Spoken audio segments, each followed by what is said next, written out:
The UK had invited India to the G7 summit, which was held in Cornwall.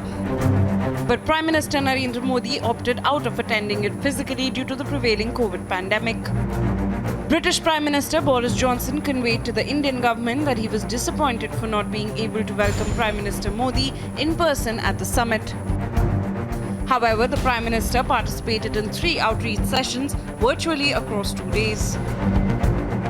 Prime Minister Modi spoke in 3 sessions over the past 2 days on various elements of building back better, stronger, together and greener.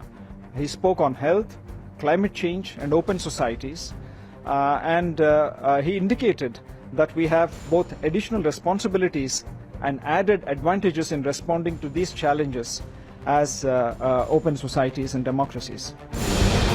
As a lead speaker in the session on open societies, Prime Minister recalled that democracy and freedom were a part of India's civilizational ethos.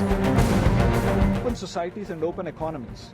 PM was a lead speaker in this session and highlighted India's civilizational commitment to democracy, to freedom of thought and liberty.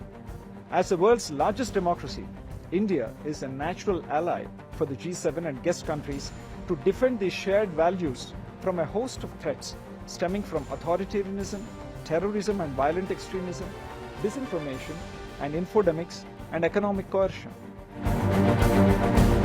Speaking on climate change, Prime Minister Modi urged the G7 nations for a collective fight.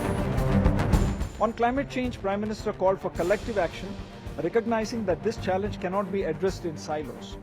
He spoke of India's achievements on climate action and shared that India is the only G20 country on track to meet its Paris commitments, which are 2-degree compatible. The PM called for one Earth, one health approach for the pandemic, which was echoed by all G7 leaders. Prime Minister Modi thanked the G7 and guest countries for the support shown to India during the difficult second wave of the pandemic and urged caution and diligence even as things were getting better. Underscoring the need for genuine global solidarity and leadership, Prime Minister gave the gathering the mantra of One Earth, One Health, drawing on India's belief in Vasudhaiva Kutumbakam and driving home the message that no one is safe until everyone is safe. PM's message was very well received by the gathering. This was the second time that the Prime Minister participated in a G7 meeting. India was invited by the G7 French presidency to the 2019 summit as a goodwill partner. Bureau Report, Republic TV.